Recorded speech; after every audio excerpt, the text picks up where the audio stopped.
Good morning to you. Welcome. It's Friday today and it is the 18th of November.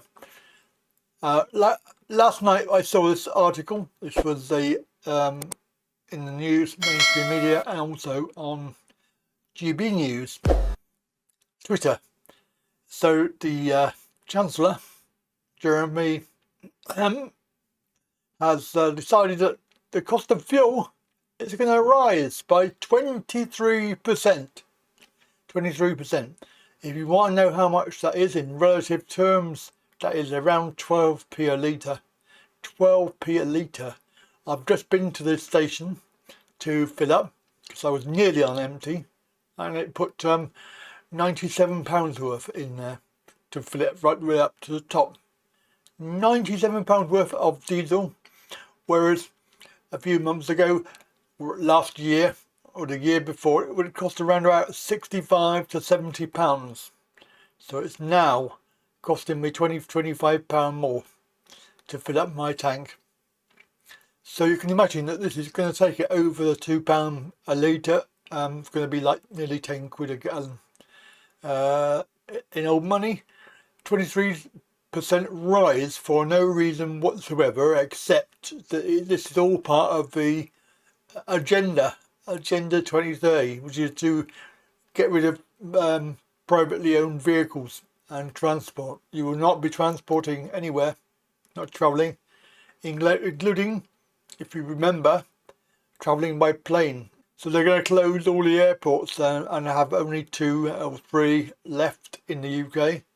And then obviously that will close later. It will only be privately owned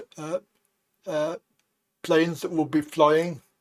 And obviously this will include things like private transport, because obviously they are forcing you now to choose whether you drive your car to get your shopping or whether you do it some other way, maybe online, which is obviously what they want, online stuff. It's absolutely shameful that this is going to go up 12p a litre, at least 12p a litre.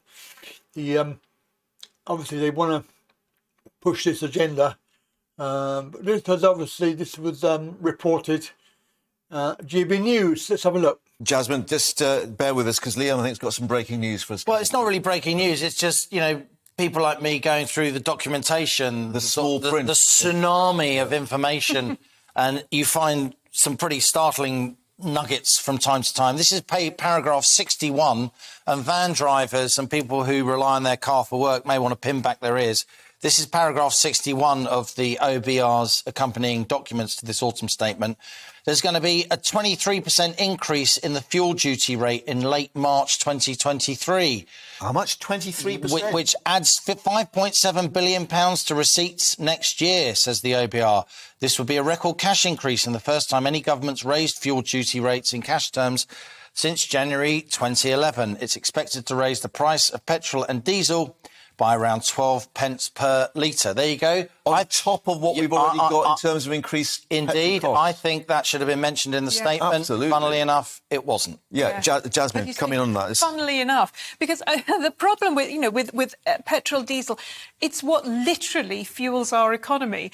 Everybody, it's already extremely expensive for people. I'm just thinking about individuals, not just businesses. And supermarket deliveries and everyone with Amazon and the rest of it all.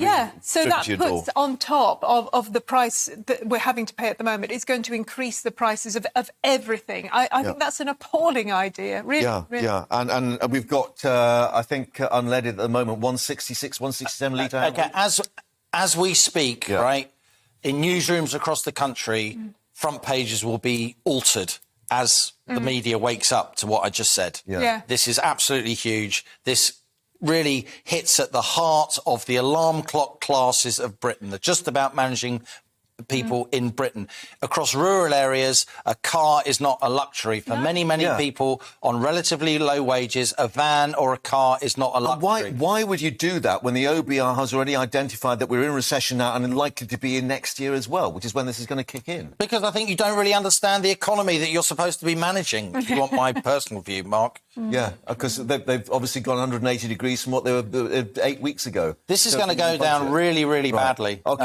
And rightly so. So there you go. It's absolutely huge. This is the state of affairs that late March will be at least 12p a litre, unless we get rid of them in the meantime, because it seems like every single day, there's something that's really pushing the agenda.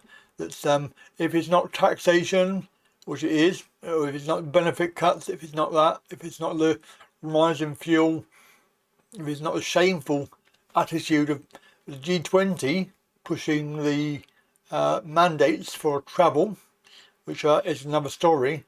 So you can see that this is all part of the push for the NWO and WEF agendas, which obviously we need to stop it, but we do need to take action now to stop it.